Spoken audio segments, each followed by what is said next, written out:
There comes a moment, usually quietly, when you notice that your skin doesn't bounce back the way it once did. A little drier in the morning. A little thinner when you accidentally brush against something. A little slower to recover from a day in the sun.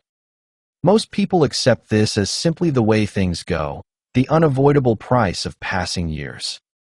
But what if these small signals are not the beginning of decline, but information?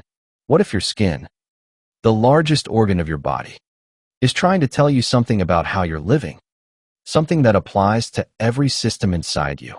The way you treat your surface reflects how you treat your depths, and the habits that age your skin are, almost without exception, the same habits that age everything else. You are listening to the Longevity Library, where we archive the wisdom of healthy aging, the natural history of healthy aging, patterns, principles, and patient observation. There comes a moment in midlife when the body begins to speak in a different language. Not the urgent language of illness, necessarily, but something quieter, a stiffness that lingers longer in the morning. Skin that seems thinner when you accidentally bump into a countertop. Recovery that takes an extra day after unusual exertion. These small signals are easy to dismiss, and most people do, until they accumulate into something that can no longer be ignored. What if these signals are not the beginning of decline, but information? What if the body, in its quiet way, is telling you that the strategies that worked at 30 are no longer sufficient at 55? The difference between aging that feels like a gradual unfolding and aging that feels like a series of losses often comes down to whether we listen to this information and adjust accordingly. This is not a guide to reversing aging. The biological reality is that every human body, given enough time, will show its age, but the rate at which this happens, the comfort with which it proceeds, and the quality of life along the way are far more variable than most people realize. Populations living in different parts of the world, under different conditions, age at different rates and with different patterns of health decline. Within any population, individuals age differently. These differences contain clues. For the past several decades, researchers have been studying these clues, not to find a single magic bullet, but to understand the patterns that distinguish those who maintain vitality into their later years from those who decline more rapidly. The findings point not to any single intervention, but to a constellation of habits, exposures, and circumstances that collectively shape the trajectory of aging. This essay gathers what has been learned from these observations. It is organized not as a checklist of things to do, but as a set of principles to understand. When you understand why certain patterns matter, the specific actions become self-evident. You no longer need to remember a list of rules. You simply begin to see your daily choices in a different light. The architecture of living tissue. To understand how aging proceeds, it helps to understand what is actually aging. The human body is composed of approximately 30 trillion cells, each one a contained environment carrying out thousands of chemical reactions every second. These cells are organized into tissues, skin, muscle, bone, organ tissue, each with its own structure and function. Tissues are organized into organs, organs into systems, all of it contained within the boundary of the skin, interacting constantly with the outside world. Every cell in your body is built from the food you have eaten, the water you have drunk, the air you have breathed, the proteins that form your muscles, the lipids that form your cell membranes, the DNA that carries your genetic instructions. All of it is assembled from materials that passed through your mouth at some point in the past. This is not a metaphor. It is literal biochemistry. You are, quite literally, what you have eaten. This continuous rebuilding means that your body is not the same collection of matter it was 7 years ago. Most of your cells have been replaced multiple times since then. Your skin regenerates approximately every 27 days. Your liver turns over every year or two. Even your bones, which seem so permanent, are slowly remodeled throughout life. The question of aging, then, is not simply a question of how long cells can live. Most of your cells are quite young. The question is how well the processes of maintenance and repair function over time. Why does an 80-year-old's skin not regenerate as smoothly as a 20-year-old's? Why do wounds heal more slowly? Why do muscles take longer to recover? The answer lies in the gradual accumulation of inefficiencies. With each cycle of cell division, tiny errors can creep into the process. With each exposure to sunlight, a small amount of DNA damage may escape repair. With each meal, some metabolic byproducts may be stored rather than eliminated. These small events, individually insignificant, accumulate over decades into the patterns we recognize as aging. This is not a design flaw. The human body was not designed for perpetual youth. It was designed for reproductive success, to grow, mature, reproduce, and raise offspring through their vulnerable years. The maintenance systems that served so well during early life were not optimized for 7 or 8 decades of continuous operation. They were optimized for about 4 decades, which is roughly how long humans lived for most of our evolutionary history. The extension of human lifespan that has occurred over the past century is a historical anomaly. We are asking bodies shaped by millions of years of evolution to function for twice as long as they were designed to last. That many people do so with reasonable success is remarkable. That everyone eventually shows signs of wear is inevitable. Understanding this context changes how we think about healthy aging.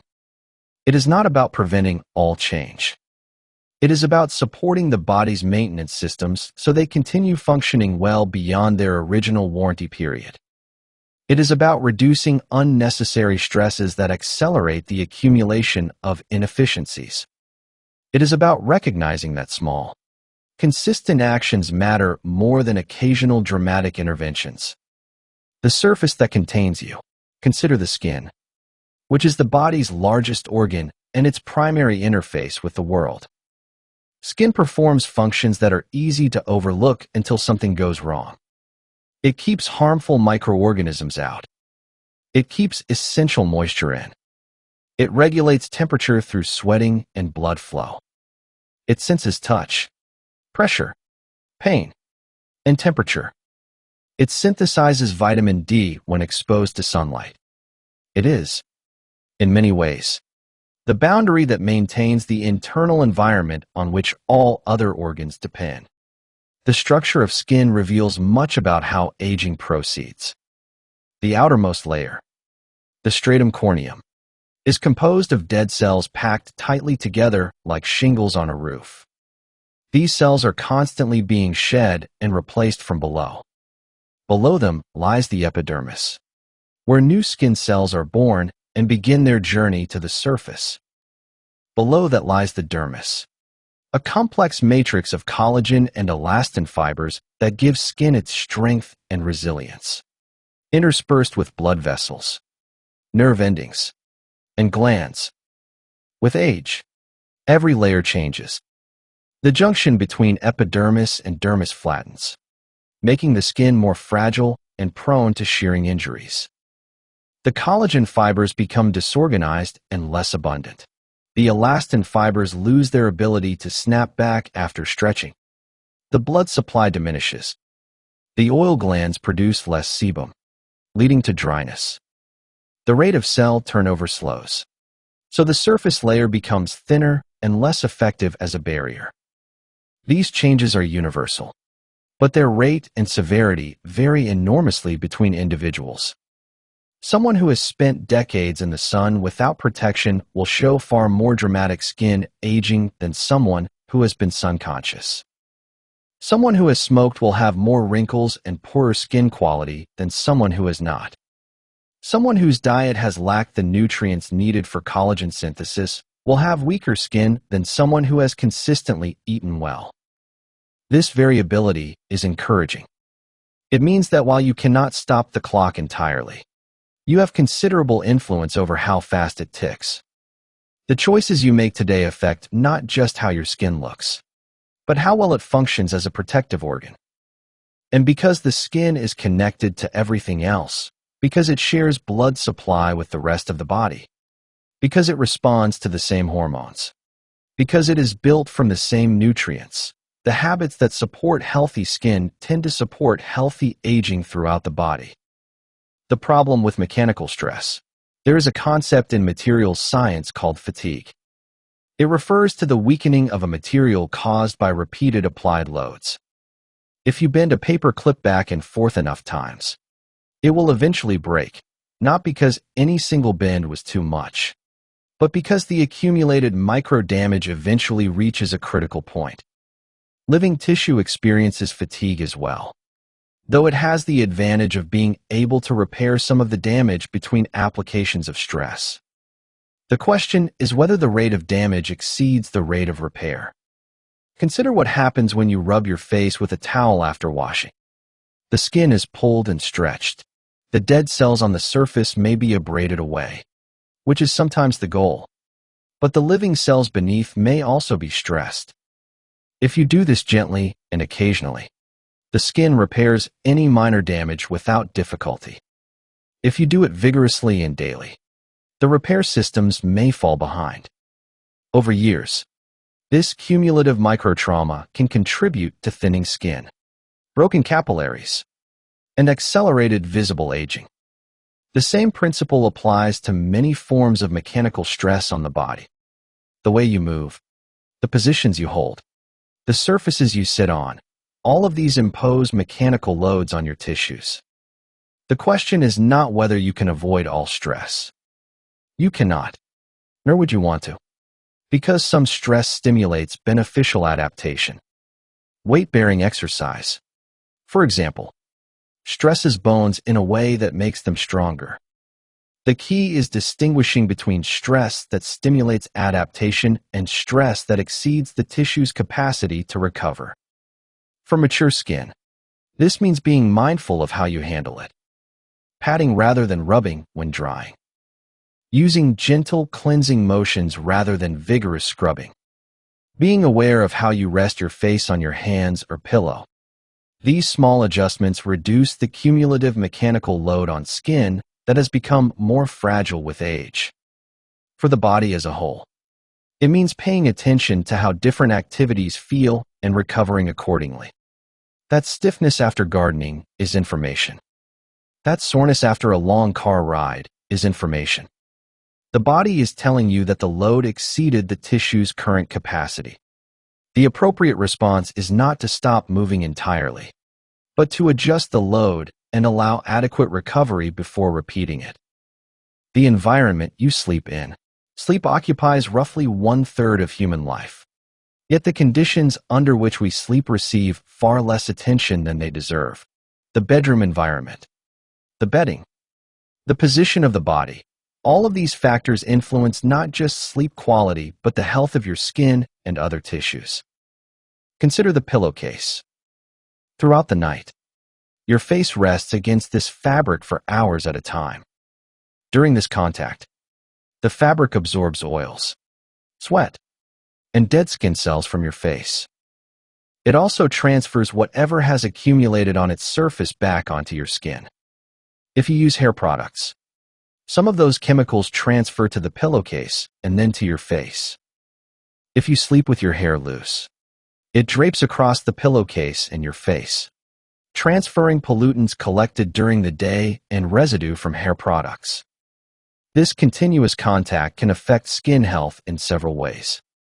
The physical pressure and friction can irritate skin, particularly in those prone to certain skin conditions.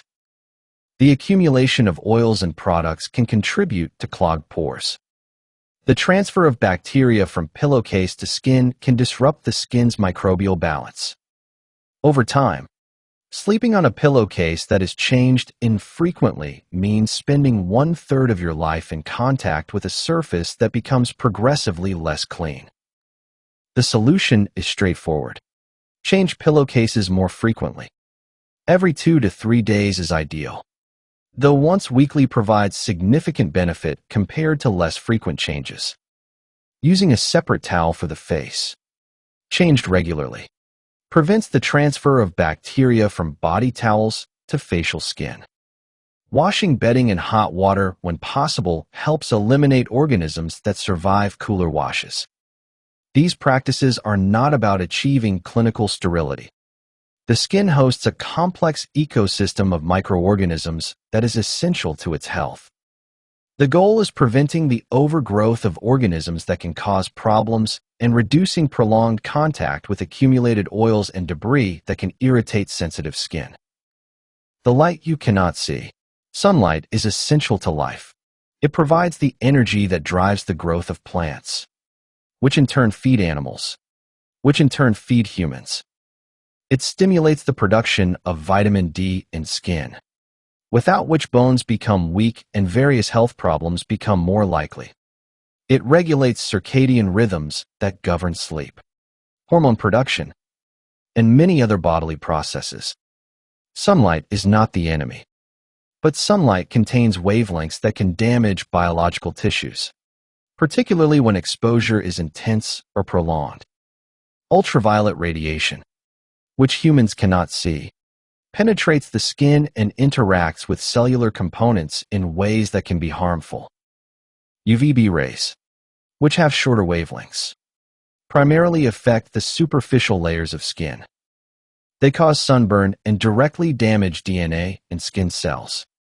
UVA rays, with longer wavelengths, penetrate deeper into the dermis, where they generate free radicals that can damage collagen and elastin fibers. The visible effects of this damage accumulate slowly. A single bad sunburn in childhood does not cause immediate visible aging, but the damage from that burn does not completely disappear. Some of it remains in the cells, contributing over decades to the gradual deterioration of skin structure. Each subsequent exposure adds more damage. By the time visible changes appear, wrinkles, age spots, rough texture, loss of elasticity, the underlying damage has been accumulating for years. This is why prevention is more effective than treatment. Once collagen fibers have been fragmented, once elastin has lost its resilience, once pigmentation irregularities have become established, reversing these changes is difficult. Topical products can improve appearance modestly. Various procedures can remove damaged layers or stimulate some new collagen formation.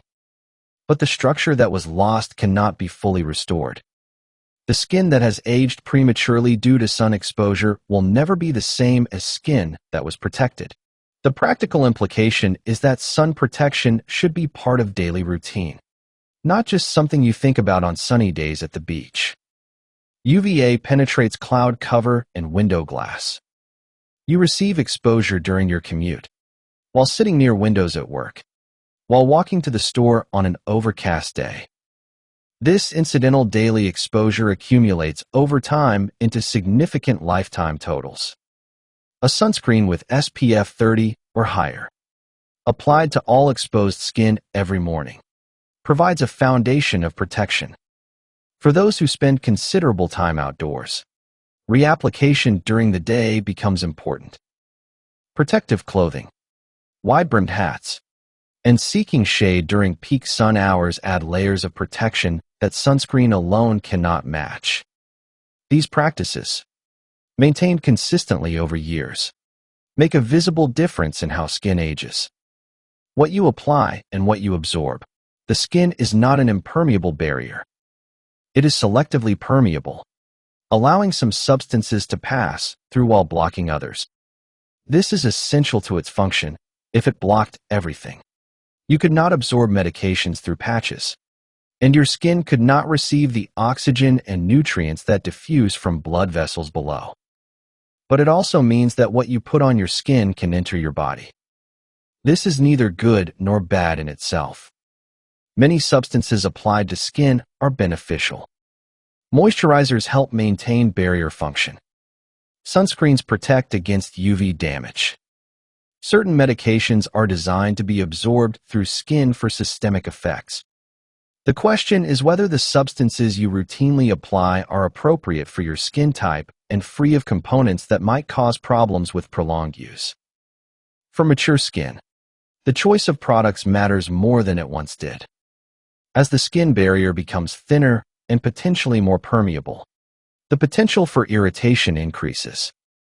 Products that were well tolerated at 30 may cause stinging or redness at 60.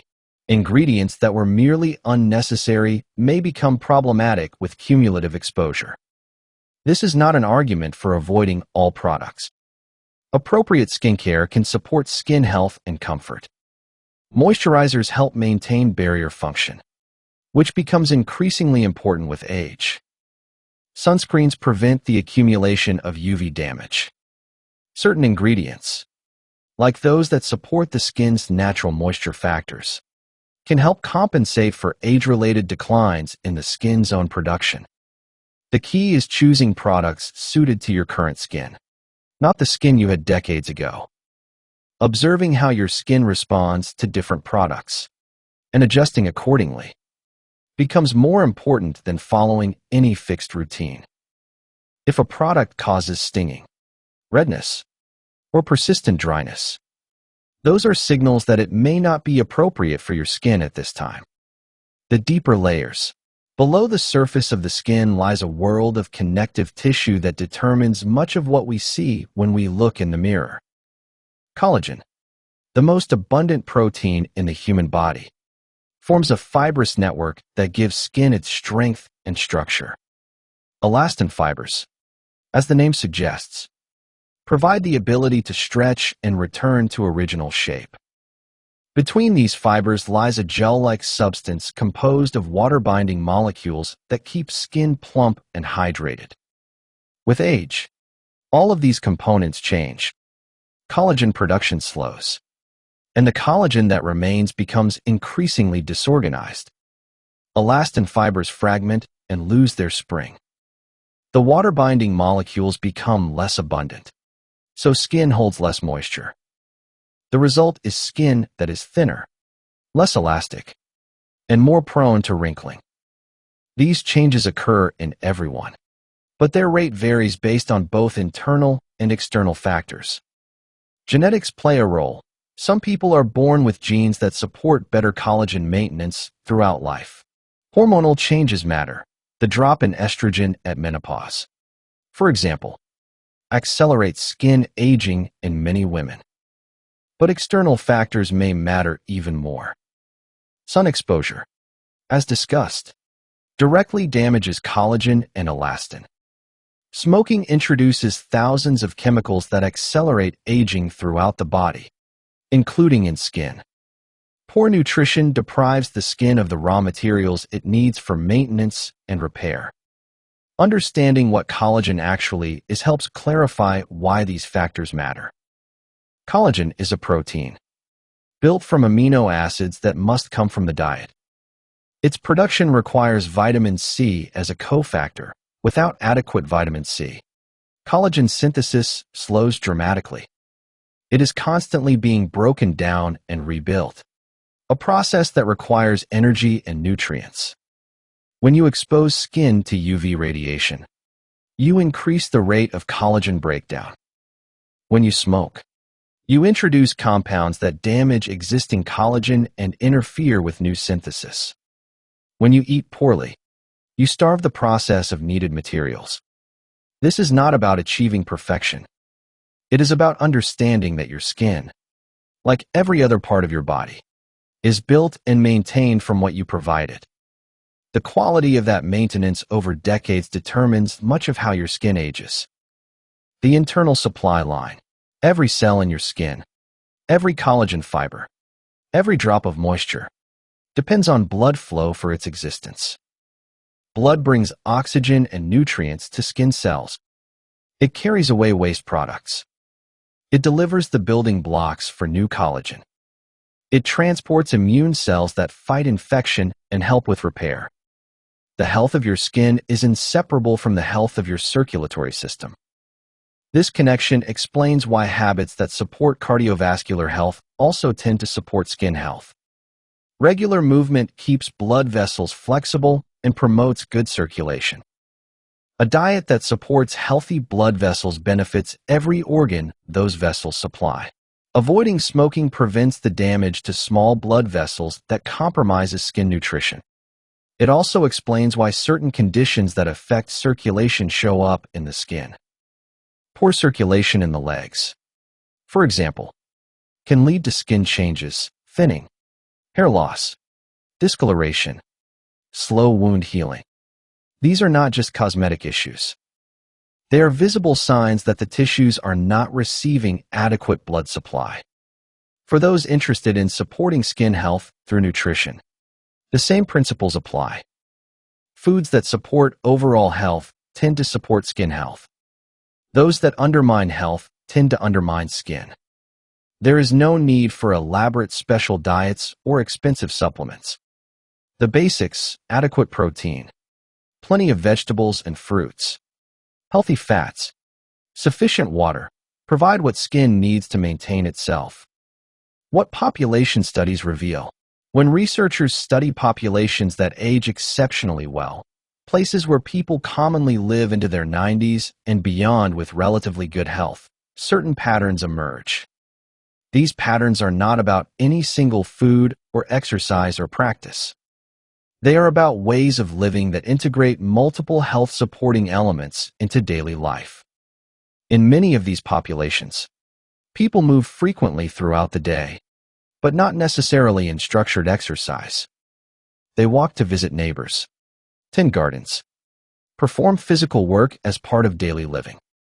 This constant low-level activity keeps their bodies engaged without the stress that sometimes accompanies intense, sporadic exercise. They eat diets composed largely of whole foods, vegetables, fruits, legumes, whole grains, with meat as an occasional addition rather than the centerpiece. They eat with the seasons, not because they are following a philosophy, but because that is how food naturally becomes available. They tend to eat smaller portions than is typical in many wealthy countries. They maintain social connections that provide meaning and support. They are embedded in communities where people know each other, help each other, and have reasons to get up in the morning. They often have a sense of purpose, something they are needed for, something that gives structure to their days. They manage stress in ways that are often invisible because they are built into daily life. Afternoon rests, time with friends, activities that absorb attention and provide satisfaction. Not elaborate stress management techniques, but lives structured to include restoration as well as activity. None of these patterns is mysterious. None requires expensive products or medical interventions. They are simply ways of living that support the body's natural maintenance systems rather than overwhelming them. The challenge for those living in modern societies is that our environment constantly pulls us away from these patterns. We sit for most of the day. We eat processed foods designed to be overconsumed. We live increasingly isolated from community. We work without adequate restoration. The question is whether we can consciously choose to arrange our lives more in alignment with the patterns that support healthy aging, even when our environment pushes in the opposite direction. The question of purpose. There is a line of research that examines what happens to people after retirement. Not immediately, but over the following years. The findings are consistent enough to be striking. People who retire and simply stop, who lose their structured days, their social connections, their sense of being needed, tend to experience faster decline in various measures of health than those who remain engaged in meaningful activity. This is not about work in the sense of paid employment. It is about having reasons to get up in the morning, to move through the day with intention, to interact with others, to solve problems, to contribute something. When these reasons disappear, something in the human organism seems to falter. The mechanisms are not fully understood, but plausible pathways exist. Engagement with life tends to correlate with better nutrition, more activity, more social connection. It may also affect stress hormones, immune function, and other physiological systems that influence aging. The sense of purpose may itself be a biological regulator, tuning the body's systems to a state of maintenance and growth rather than withdrawal and decline. For those in midlife and beyond, this suggests that how you structure your days matters beyond the obvious. Having projects that absorb you, relationships that matter to you, contributions that others rely on, these are not just psychological comforts. They may be as essential to healthy aging as good nutrition and regular movement. The surface as signal. Throughout this discussion, the skin has served as a window into deeper processes. When skin is dry and fragile, it may signal inadequate nutrition or hydration. When it shows premature aging, it may signal excessive sun exposure or smoking. When it heals slowly, it may signal circulatory issues or nutritional deficiencies. When it develops new growths or changing spots, it may signal the need for medical evaluation. This is one of the skin's functions. It is a signaling organ, visible to ourselves and others, providing information about our internal state. Learning to read these signals, not with anxiety, but with curiosity, can help us adjust our habits before problems become entrenched. A new mole that changes shape deserves attention. A spot that bleeds and does not heal deserves evaluation. A patch of skin that remains persistently irritated despite gentle care may indicate sensitivity to something in your environment. These signals are not emergencies, but they are information. Responding to them appropriately is part of self-care. Regular skin checks, whether self-exams or professional evaluations, become increasingly important with age. Skin cancer risk increases with cumulative sun exposure. Many skin cancers, when caught early, are easily treated. When neglected, they can become serious. The few minutes it takes to examine your skin periodically, or to have it examined during a health visit, are time well invested. The rhythm of restoration. Sleep is when much of the body's maintenance work occurs. Growth hormone, essential for tissue repair, is primarily secreted during deep sleep. Cellular cleanup processes ramp up. The brain clears metabolic waste that accumulated during waking hours. The skin, like every other organ, uses this time for restoration. This makes sleep quality a legitimate health concern, not just a matter of feeling rested. When sleep is chronically poor or insufficient, the body's maintenance systems cannot keep up. The accumulation of damage accelerates. The visible signs of aging advance more quickly. The internal processes that support health become compromised. For many people in midlife and beyond, sleep becomes more elusive. Hormonal changes can disrupt sleep patterns. Chronic pain can make comfortable positioning difficult. The need to urinate during the night increases. These are real challenges that deserve attention, not dismissal. The approach to better sleep is rarely a single intervention. It is usually a combination of factors: consistent bedtime and wake time, even on weekends. A cool, dark, quiet sleeping environment. Limited exposure to bright screens in the evening. Attention to what and when you eat and drink. Management of pain and other physical discomforts. For some, professional help for sleep disorders may be appropriate. Like so many aspects of healthy aging, sleep is not about perfection. Occasional poor sleep is normal and not cause for concern. The question is whether, over time, you are getting enough restorative sleep to support your body's maintenance needs. If not, the accumulated deficit will show up somewhere. The integration of knowledge. At this point, it may seem that healthy aging requires attending to an overwhelming number of factors: sun protection and gentle cleansing and proper nutrition and adequate sleep and social connection and purpose and regular movement and stress management and on and on. The list can feel exhausting rather than empowering. But notice that these factors are not separate. They are connected. The person who moves regularly throughout the day tends to sleep better at night. The person who eats whole foods tends to have better nutrient intake for skin maintenance. The person with strong social connections tends to experience less chronic stress. The person with a sense of purpose tends to structure their days in ways that support health. What emerges is not a checklist, but a pattern. Healthy aging is not about doing 47 different things correctly. It is about creating a life that naturally supports the body's maintenance systems. When your daily patterns align with your biology, many of the specific recommendations take care of themselves. This is why the populations that age well are not following elaborate health programs. They are simply living in ways that happen to support health. Their movement is built into daily life, not something they schedule. Their food is what is available, not what a diet book recommends. Their social connections are the fabric of their existence, not something they force themselves to maintain. Their sense of purpose arises naturally from their role in family and community.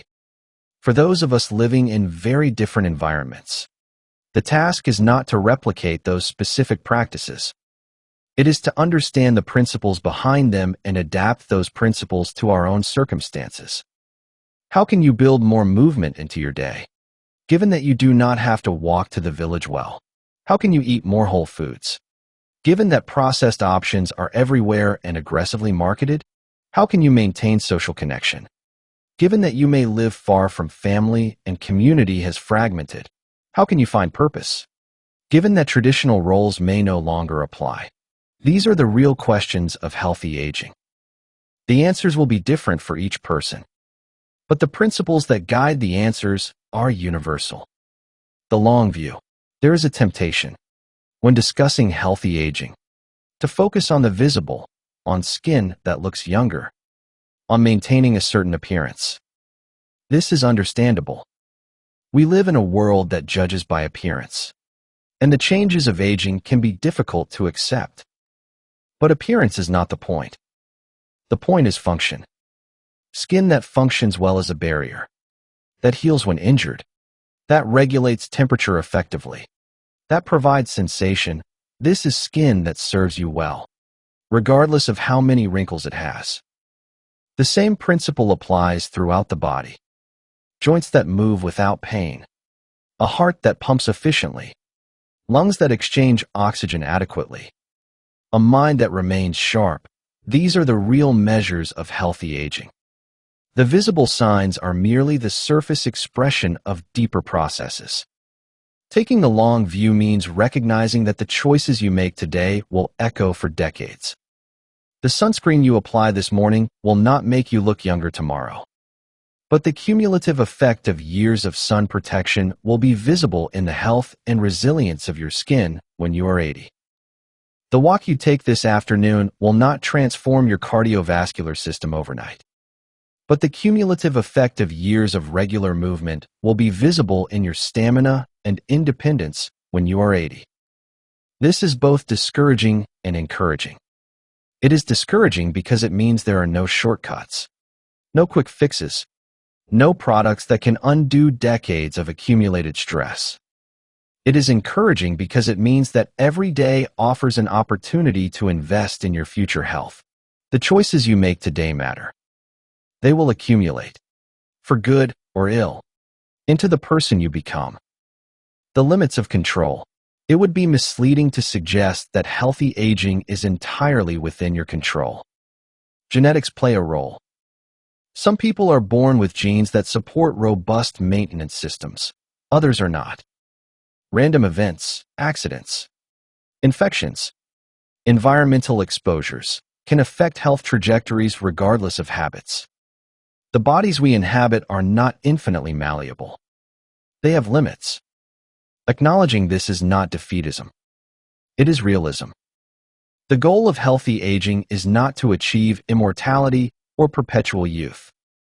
It is to maximize the probability that your later years will be lived with comfort, capability, and dignity.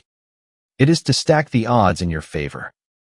It is to make the most of the body you have, given its particular strengths and limitations. This perspective frees you from the burden of perfection. You do not have to do everything right. You do not have to follow every recommendation. You simply have to do reasonably well, most of the time, on the factors that matter most. The occasional lapse, the imperfect day, the less than ideal choice, these are not failures. They are simply part of being human. What matters is the overall pattern. Over weeks and months and years, does your life tend to support your body's maintenance systems, or does it tend to undermine them? The answer to that question will shape your aging trajectory more than any single choice or product or intervention. The information in discomfort. There is wisdom in paying attention to how you feel, not the momentary fluctuations that everyone experiences, but the persistent signals that your body sends when something is out of balance. That persistent ache in your knee after gardening. The way your skin feels tight and irritated after using a particular product. The fatigue that lingers despite adequate sleep. These are not just inconveniences. They are information. Learning to listen to this information and to respond appropriately is a skill that develops over time. It requires distinguishing between signals that indicate a need for rest and signals that indicate a need for medical attention. It requires the humility to adjust your activities when your body tells you they are too much.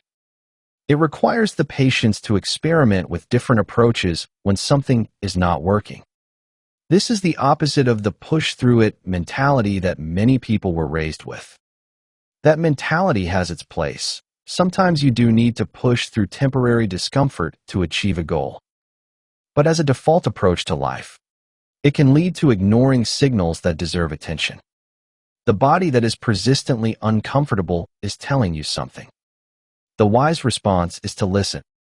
For those in midlife and beyond, this becomes increasingly important. The recovery capacity that seemed unlimited in youth becomes finite. The injuries that once healed quickly now linger. The energy that once seemed inexhaustible now requires management. These changes are not signs of failure. They are signs that different strategies are needed. The cumulative effect of small choices. There is a story about a man who, every day for years, walked the same path through the woods. At first, the path was barely visible, just a faint trace where he had pushed aside vegetation. But over time, as he walked it day after day, the path became more defined. The vegetation stopped growing there. The soil became packed. Eventually, the path was clear and obvious, easy to walk, requiring no thought at all. Your habits are like that path. Each time you make a choice to apply sunscreen, to take a walk, to eat a vegetable, to go to bed at a reasonable hour, you are walking the path. The first time, it requires effort and attention. But over time, the path becomes easier. The choice becomes automatic. The effort decreases. Eventually, the healthy choice is simply what you do, without thinking about it. This is both the challenge and the opportunity of habit. The challenge is that unhealthy habits can become equally automatic. The person who has spent decades not using sunscreen, not moving regularly, not eating well, they have worn a deep path in the opposite direction. Changing course requires effort, attention, and persistence. The opportunity is that every healthy choice, repeated enough times, becomes easier. The path begins to form. What once required conscious effort eventually becomes automatic. The key is persistence through the period when the new path is still being established, when it requires effort to choose differently than you have chosen before. This is why programs and products that promise quick transformation are so appealing. They offer the hope of change without the work of habit formation. But lasting change does not work that way. It requires the slow, patient work of walking the path until it becomes the natural way to go. The question of products. There is no shortage of products claiming to support healthy aging. The skincare aisle alone contains thousands of options, each with its own promises and price tag. Navigating this landscape requires some understanding of what products can and cannot do. A good moisturizer can help maintain skin barrier function, which becomes increasingly important with age. By providing emollients and humectants that supplement the skin's own declining production, moisturizers can keep skin more comfortable and less prone to irritation. They can temporarily plump the skin, reducing the appearance of fine lines. They can help prevent the dryness that leads to cracking and discomfort. A good sunscreen can prevent the accumulation of UV damage that drives much of visible skin aging. By blocking or absorbing ultraviolet radiation before it reaches living skin cells, sunscreen gives the skin's repair systems a fighting chance. The best sunscreen is the one you will use consistently. For most people, this means finding a formulation that feels pleasant enough on skin to become part of daily routine. Products containing certain ingredients, retinoids, vitamin C, various peptides, have evidence supporting their ability to influence skin biology. Retinoids, for example, can increase cell turnover and stimulate some collagen production. Vitamin C can provide antioxidant protection and support collagen synthesis. Peptides may provide signals that influence skin cell behavior. But the effects of even the best products are modest compared to the effects of sun protection, good nutrition, and gentle handling. No cream can undo decades of UV damage. No serum can replace the collagen that has been lost. No treatment can compensate for a lifestyle that consistently undermines skin health. This is not an argument against using products. Appropriate products, chosen for your skin type and used consistently, can support skin health and comfort. The danger is in expecting more from products than they can deliver, and in neglecting the fundamentals while searching for a magic cream. The social dimension. Throughout this discussion, the focus has been primarily on individual choices, what you put on your skin, what you eat, how you move, how you sleep. But humans are not isolated individuals. We are social creatures, and our health is shaped by our connections to others. The research on social connection and health is remarkably consistent. People with strong social ties tend to live longer, with better health, than those who are isolated. This holds true across different populations and after accounting for other factors that influence health. The effect size is comparable to quitting smoking or maintaining physical activity. The mechanisms are multiple. Social connection provides emotional support that buffers stress. It gives people reasons to take care of themselves. It creates accountability and shared activities. It may directly influence physiology through pathways that are not yet fully understood. For those in midlife and beyond, maintaining social connections requires active effort. Work, which once provided daily social contact, may end. Children grow up and move away. Friends move or pass away. The structures that once facilitated connection may no longer exist. Building new connections requires intentionality, joining groups, reaching out to neighbors, maintaining contact with family, finding community. This is not easy for everyone. Some people are naturally more solitary. Some have social anxiety. Some live in areas where community is sparse. But the importance of connection is such that even small efforts matter. A weekly phone call with a friend, a regular gathering of neighbors, participation in a club or religious community. These small connections accumulate into a network that supports health. The integration of practice. At the end of this exploration, it may be helpful to consider how these various threads weave together into a coherent approach to healthy aging. Not a checklist, but a way of thinking about daily life. Begin with the understanding that your body is constantly maintaining itself, using materials and energy you provide. Every choice you make either supports or undermines that maintenance. The question is not whether you will age. You will, but whether you will age with your maintenance systems functioning as well as they can. Support your skin by handling it gently. Pat. Don't rub. Use products appropriate for your current skin, not the skin you had decades ago. Protect it from UV radiation daily, not just on sunny days at the beach. Keep your sleeping environment clean by changing pillowcases frequently and using separate towels for your face. Support your body from the inside by eating in ways that provide the raw materials it needs. Adequate protein for tissue maintenance. Plenty of vegetables and fruits for the vitamins and phytochemicals that support various processes. Healthy fats for cell membranes and hormone production. Sufficient water for every biochemical reaction. Support your circulation through regular movement. Not necessarily structured exercise, though that can help, but movement woven into daily life, walking, gardening, climbing stairs, doing physical tasks. Movement that keeps blood flowing and tissues engaged. Support your restoration through attention to sleep. Consistent patterns. An environment conducive to rest. Attention to the factors that disrupt sleep for you personally. Recognition that sleep is not wasted time, but essential maintenance time. Support your social connections through intentional effort. Reach out. Maintain contact. Find community. Recognize that connection to others is not separate from health, but integral to it. Support your sense of purpose through engagement with life. Find projects that absorb you. Contribute to something beyond yourself. Have reasons to get up in the morning that go beyond mere survival. These are not separate tasks to be checked off.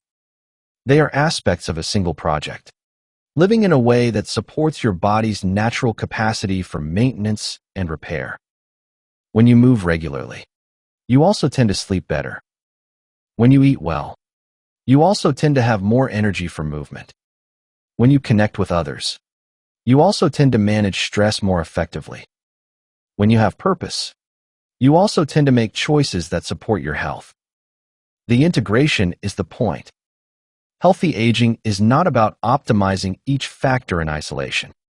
It is about creating a life where health-supporting patterns reinforce each other, where the whole is greater than the sum of its parts.